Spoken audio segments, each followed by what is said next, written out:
জুমুন কষাই কষাই ছাগল কাঠের গোড়া ছাগল আনছে পাশে আবার ও খাল দিছিলাম তো খালের কারণে একখানা ইয়ে করে একখানা কাজ করে ফ্রিতে তো আর আমরা কিছু দিই না এই এতারে গোস্ত দিমু তো গুদ্দুর এতারে গোস্ত গুদ্দুর দিমু তো এলা এত একখানা কাজ করে আর এই দুজন ভিখারি আমার এখানে ঠিক আছে ছাগলটা নিছি আমি ভিখারি দুইজন ভিখারি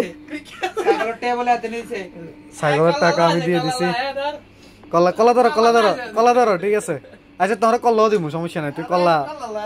আবদার করা যখন দিমু কল্লাও দিমু সমস্যা নাই ওকে রাইনলে কুদ্দুর কলিয়া কুদ্দুর আমদো মঙ্গা ঠিক আছে কুদ্দুর খাই যাও হ্যাঁ তুইও খাইও হ্যাঁ কুদ্দুর খাই যাও তোমরা সমস্যা নাই আমরা আবার কষাই টসারে এমনি খালি মুখে ফেরত দিই না বুঝছো নি এদিকে তাকাই কও কি কইছো তুমি চর্বি আলাদা করো কাটবে সময় একটু কি চর্বি আলাদা করো বেগেন মিক্স মিক্স আমারে করন দেবো মিক্স